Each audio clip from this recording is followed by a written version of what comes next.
बात करते हैं राजा रघुवंशी के मर्डर केस की। देश में बहुचर्चित राजा रघुवंशी हत्याकांड ने देश भर में हलचल पैदा कर दी है। इस हत्याकांड की जांच का जिम्मा मेघालय पुलिस एसआईटी को दिया गया था। एसआईटी ने हत्याकांड से जुड़े तमाम पहलुओं पर अच्छी तरह से जांच की। शुक्रवार को अब चार्जशीट दाखिल की जाएगी।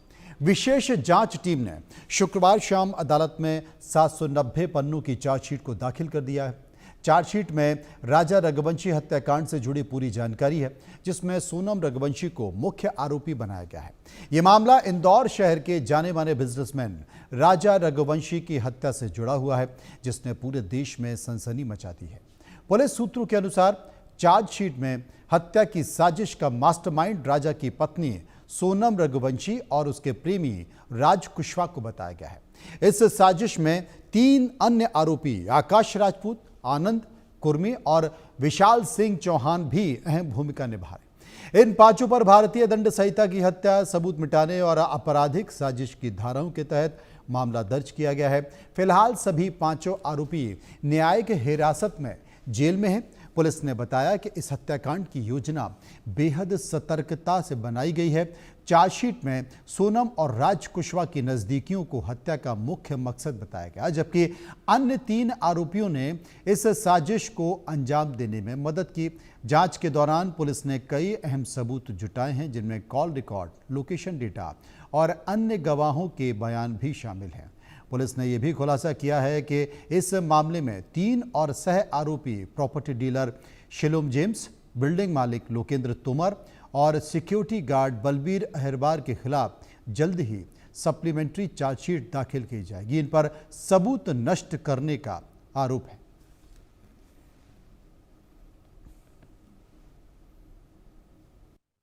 अभी इसमें जो शिलोंग में जो राजा के जो केस में जो है सोनम रघुवंशी और राज कुशवाहा द्वारा जो है ये 5 आरोपी जो है और जो 3 आरोपी जो उनकी जमानत हो चुकी है, इन सभी की 790 पन्ने की चार्जशीट जो पेश हुई अभी है।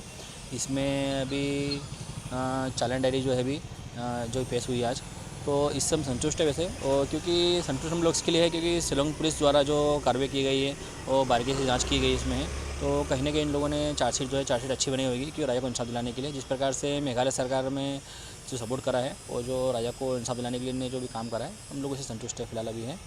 और मेरा मानना यह है, तो इसमें पुलिस का जो अच्छा सहयोग उसमें रहा है। और इसी खबर पर बात करने के लिए एहतियाब शेख इस वक्त हमारे साथ मौजूद हैं। एहतियाब, इस पूरे मामले में लगातार जो परिवार है राजा का, वो ये आरोप लगा रहा था कि अब तक पुलिस ने चार्जशीट पेश नहीं की है, कई लोगों को जमानत मिल चुकी है जो कि केस को प्रभावित कर सकते हैं। अब चार्जशीट पेश हो गई है। इस चार्जशीट में किन बातों का जिक्र किया गया है, मुख्य तौर पर किसे आरोपी बनाई गई है, ये पूरी साजिश कैसे रखी, इसका उल्लेख किया गया है। अब उस चार्जशीट को अगर देखा जाए तो राजा का परिवार क्या कहता है? कहा जाए क्या पुलिस की चार्जशीट पेश हो चुकी है। पुलिस की चार्जशीट पेश होने के बाद में वो तमाम सबूत जो इस पूरे हत्याकांड से जुड़े हुए थे, शिलोंग की एसआईटी तकरीबन 3 बार इंदौर रही, तकरीबन 8-8, 10-10 दिन तक यहाँ पर पूछताछ की और लगातार ये कहा जाए वो छोटे छोटे सबूत जो कि इस केस के लिए अहम हो सकते थे, वो तमाम सबूत जुटाए गए थे। उसके बाद पुलिस अब चार्जशीट पेश करती है। आपने बिल्कुल सही कहा मनोज जी की, जिस तरीके से आशंकित था राजा रघुवंशी का परिवार, क्योंकि शिलोंग जेम्स की, बलबीर की और लोकेंद्र की जब जमानत हुई थी, तो कहीं ना कहीं उन्हें आशंका इस बात की थी कि किसी लूपहोल का फायदा उठाकर ये मुख्य आरोपी भी कहीं ना कहीं अपने आप को बचाने में कामयाब ना हो जाए। लगातार इस बात की मांग की जा रही थी परिवार की तरफ से कि मुख्य आरोपी सोनम रघुवंशी और राज कुशवाहा का नार्को टेस्ट कराया जाना चाहिए। लेकिन फिलहाल जब सारी सिनेरियो क्लियर हो गया और पुलिस ने वो तमाम सबूत जो है वो कोर्ट में अब ये कहा जाए कि चार्जशीट के जरिए पेश किए जाएंगे, जो इस मुकदमे के लिए काफी अहम हो सकते हैं। मेरी दोनों ही परिवारों से बात हुई थी, सोनम रघुवंशी के भाई से भी बात हुई थी और विपिन रघुवंशी जो कि राजा रघुवंशी के भाई है, राजा रघुवंशी के भाई ने साफ तौर के ऊपर ये कहा कि इस पूरे मामले के अंदर हम इस बात के लिए संतुष्ट हैं कि जिस तरीके से काम किया है शिलोंग पुलिस ने, वो काम निश्चित रूप से ये कहा जा सकता है कि इस हत्याकांड को कहीं ना कहीं पूरी तरह उजागर कर देता है और इस पूरे मामले के अंदर आरोपियों को अब सजा मिल सकती है। तो वहीं सोनम रघुवंशी के भाई गोविंद रघुवंशी से जब मेरी बात हुई थी मनोज जी, तो उन्होंने सीधे तौर पर गोविंद का यह कहना था कि वो न्यायपालिका का का सम्मान करता है। न्यायपालिका जो सजा देगी, जिस तरीके से ये पूरा केस चलेगा, वो उससे सहमत रहेंगे। हालांकि इस पूरे मामले के अंदर मनोज जी, हमने देखा था कि जहां तक सोनम रघुवंशी का परिवार है, उनके परिवार की तरफ से किसी वकील की नियुक्ति नहीं की गई थी। गोविंद लगातार इस मामले के अंदर मना करता रहा कि मैं किसी भी तरीके से इस मामले में हेल्प नहीं करूंगा। तो वहीं राजा रघुवंशी का परिवार इतना आशंकित था कि उन्होंने शिलोंग जाकर एक वकील अपॉइंट करा था, जो कि सुप्रीम कोर्ट के एक वकील है, जो कि इस केस को निगरानी कर रहे थे। जाहिर सी बात है, क्योंकि भाई को खोया था, तो निश्चित रूप से पूरा परिवार ये चाह रहा था कि जो आरोपी है उनको सजा मिलनी चाहिए। जी उधर शुक्रिया करेंगे आपका एहतियाब, जो विस्तार से जानकारी हमें दे रहे थे। पटना की खबर, पटना के पास मोकामा बाढ़ रेलखंड पर पाटिलपुत्र एक्सप्रेस से कोच अटेंडेंट का अपहरण कर लिया गया है। अपराधियों ने सिग्नल को लाल कर दिया, फिर ट्रेन को रोका गया और उसके बाद इस वारदात को अंजाम दिया। पुलिस ने तत्परता दिखाते हुए छापेमारी की, जिसके दबाव में अपहरणकर्ता राकेश को छोड़ने पर मजबूर हो गए। पुलिस को शराब तस्करों पर शक है और मामले की जांच अभी जारी है। इधर ट्रेन से अपहरण की खबर मिलते ही रेलवे अधिकारियों के साथ आरपीएफ और जीआरपीएफ की टीम मौके पर पहुंच गई। रेल डीएसपी के नेतृत्व में जीआरपीएफ, आरपीएफ, बाढ़ पड़रका, मोकामा और बख्तियारपुर थाने की पुलिस कोच अटेंडेंट की तलाश में जुट गई और अंततः सकुशल उसकी बरामदगी भी कर ली। अब हर संभावित ठिकानों पर छापेमारी की जा रही है। दबिश बढ़ी तो अपहरणकर्ताओं ने राकेश को मुक्त कर दिया। रात करीब 11 बजे रेल पुलिस ने उन्हें हथदह के आगे बढ़ैया के साउथ बिहार एक्सप्रेस से सकुशल मुक्त कराया। सिग्नल किया लाल, वारदात को दिया अंजाम। चेन पुलिंग कर कोच अटेंडेंट का अपहरण। रेल की खींची चेन, किडनैपिंग इन ट्रेन।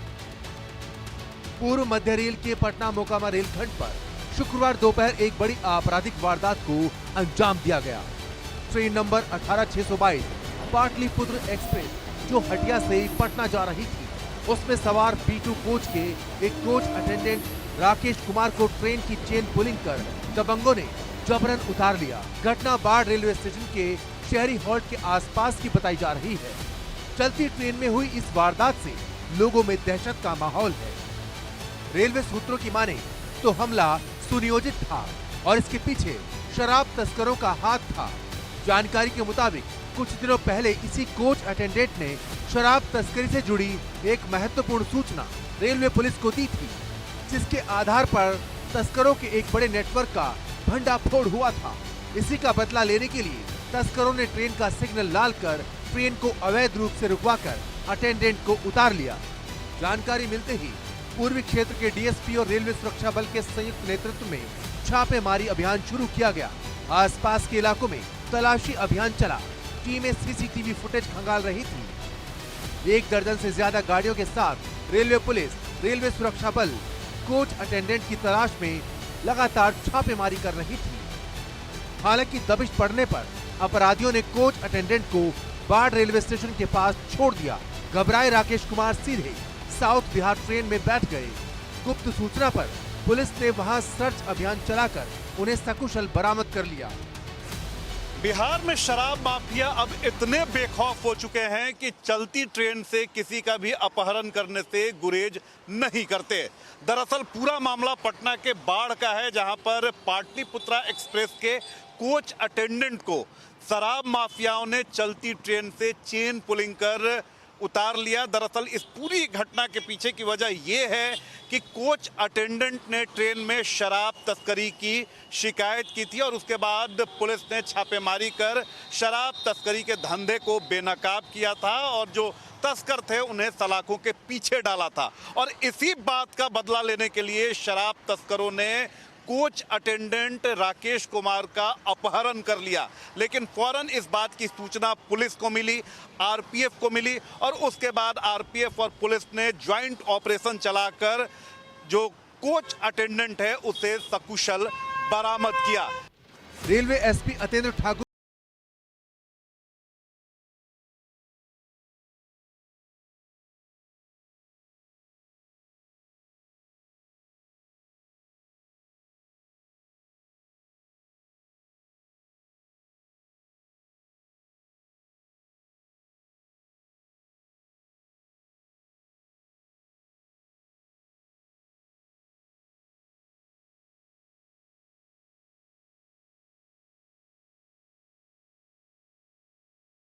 अंतर्राष्ट्रीय दौर में इस वक्त भारत अपनी बेहतर कूटनीति का परिचय दे रहा है। अब भारत के एक और कूटनीतिक जीत हुई है। बीते बरस का दौर जरा याद कीजिए, जब भारत और कनाडा का तनाव चरम पर था। कनाडा में खालिस्तानियों की मौजूदगी और उनकी हरकतों पर भारत के हर विरोध को किस तरह तब के प्रधानमंत्री जस्टिन ट्रूडो खारिज करते रहे, लेकिन इस मसले पर आखिरकार भारत का विरोध रंग लाया है।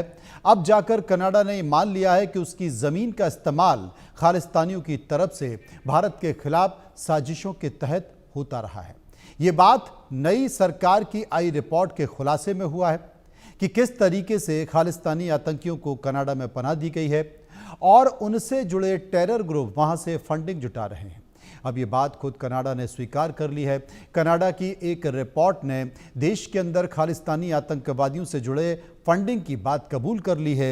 ये एक खुले रहस्य रहा है कि Canada Babbar Khalsa, international Sikh youth federation और सिख फॉर जस्टिस जैसे खालिस्तानी आतंकवादी संगठनों को पनाह देता रहा है, सुरक्षित पनाह देता रहा है। लेकिन ओटावा ने पहली बार ये स्वीकार किया है कि ये समूह कनाडाई धरती से काम कर रहे हैं और वित्तीय सहायता प्राप्त कर रहे हैं। कनाडा के वित्त विभाग ने मनी लॉन्ड्रिंग और आतंकवादी वित्त पोषण से जुड़े जोखिम पर एक रिपोर्ट तैयार की है, जिसमें कहा गया है कि खालिस्तानी समूहों पर कनाडा सहित कई देशों में धन जुटाने का संदेह है।